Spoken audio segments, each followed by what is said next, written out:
안녕하세요. 행복한 안식일입니다. 여러분은 안식일을 요즘 어떤 마음으로 기다리시나요? 저는 요즘 출장으로 인해서 안식일마다 남편을 보고 있는데요. 그래서 좀 부끄럽지만 슬기로운 5처녀가 등에 기름을 채워서 신랑을 맞이할 준비하였던 것처럼 저는 그 대신에 깔끔하고 정돈된 집과 또 음식을 준비해서 설레고 기쁜 마음으로 남편을 기다리고 있습니다. 그래서 안 그래도 반가운 안식일인데 안식일이 너무 행복하고 기다려지는 거예요.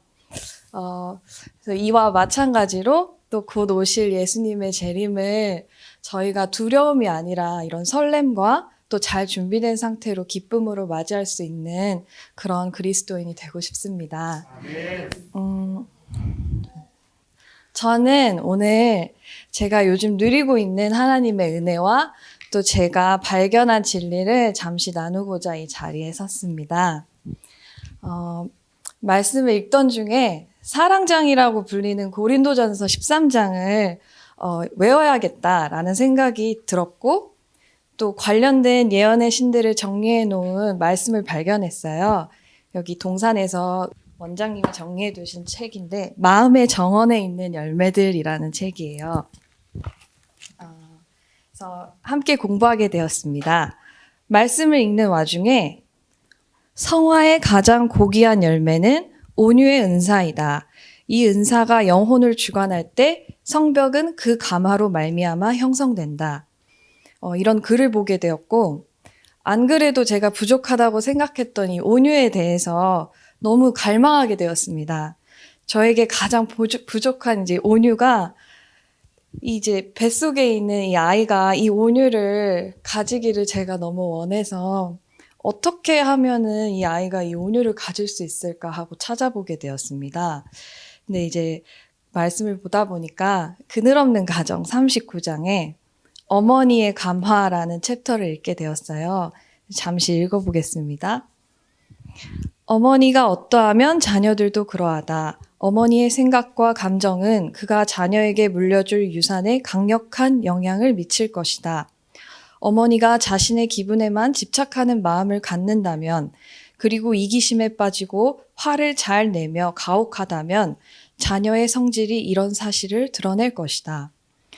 그래서 결국 제가 이 온유라는 덕목을 갖고 있지 않으면 아이에게 물려줄 수 없다는 사실을 알게 되었습니다. 그래서 저를 돌아봤을 때 저는 이제 온유하지가 못해서 쉽게 삐지고 또 쉽게 서운해하는 성미를 가지고 있었어요. 그래서 그게 남편과 자주 다투는 원인이 되었는데요. 서운한 감정을 담아서 날선 말투로 남편에게 얘기하므로 자주 남편의 감정을 상하게 해서 일터에 나가는 남편의 마음을 무겁게 하고 지치게 했습니다. 그런데 산상본 16페이지에 이런 말씀이 있었습니다. 가정에 나타나는 그리스도의 온유는 집안 식구들을 행복하게 해주고 다툼을 방지해주며 화를 내며 대답하지 않게 해줄 것이다. 오히려 그것은 흥분을 진정시켜주며 그 매력을 감지할 수 있는 반경에 거하는 사람이면 누구나 느낄 수 있는 부드러운 분위기를 자아낸다. 온유는 그것을 간직하고 있는 곳이면 어디서나 세상의 가정들을 하늘에 있는 큰 가정의 한 부분이 되게 해준다. 정말 나에게 이런 온유, 그리스도의 사랑이 없구나라는 사실을 철저히 깨닫게 되었습니다. 그래서 이 온유를 너무나도 얻고 싶었고 또 계속해서 요즘 외우는 고린도전서 13장을 통해서 결국 그리스도와 같은 참 사랑이 내 안에 없기 때문이라는 것을 깨달았습니다. 내가 예수님을 믿노라고 말은 하고 공언하면서도 내 삶에 사랑이 없었구나 이렇게 생각을 하면서 이 진리를 알고 난 후에 아주 작은 변화지만 가정에 평화가 찾아왔습니다. 좀 웃기지만 예를 들어 불을 켜고 깜빡해서 끄지 않는 남편을 봤어요. 그래서 예전 같았으면 제가 짜증을 담아서 여보 왜 불 안 꺼? 왜 그래? 라고 이렇게 했을 제 이제 못난 모습 대신에 요즘은 여보 또 불을 켰네요? 아니, 왜 그럴까? 밝은 게 좋나 봐요. 어머, 여보, 여기 앞에 풀이 너무 무성한데, 예초기 좀 돌려줄 수 있어요? 너무 불편해요. 이렇게 웃으면서 좀 애교 섞이게 말을 하게 되었습니다. 그래서 이런 짜증내는 말 대신에 부드러운 말을 나오니까 당연히 이제 부드러운 대답이 나오게 되고 평화로운 분위기가 저절로 찾아오게 되었습니다.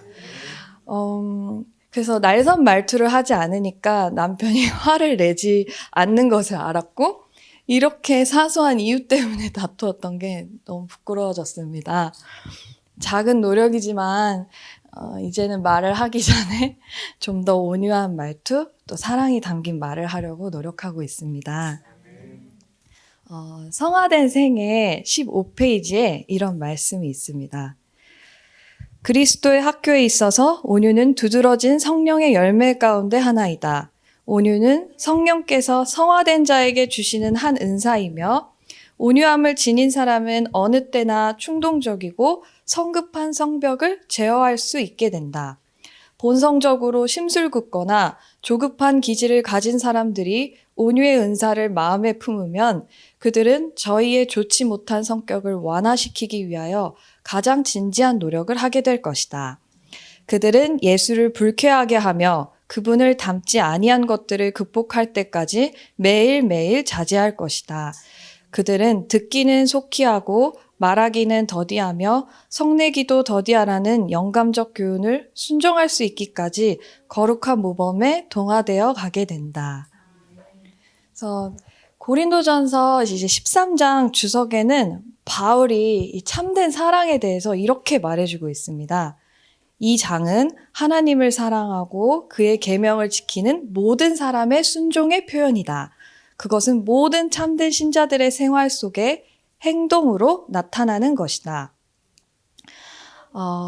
온유와 겸손은 하나님의 율법을 순종하는 모든 사람, 순종과 함께 그리스도의 멍에를 매는 모든 사람들의 특징이 될 것이다. 그리고 그리스도를 섬길 때에 그 바람직한 결과인 평화를 가져올 것이다. 그래서 아주 작은 경험이지만 저는 요즘 이런 경험들을 통해서 그리스도의 멍에를 매는 것, 또 순종을 하는 것이 무거운 것이 아니고 이게 정말 정말 이 참된 사랑을 가지는 쉬운 지름길임을 알게 되었습니다. 마음의 겸비, 곧 그리스도 안에 거함으로 얻는 온유는 진정한 축복의 비결이다.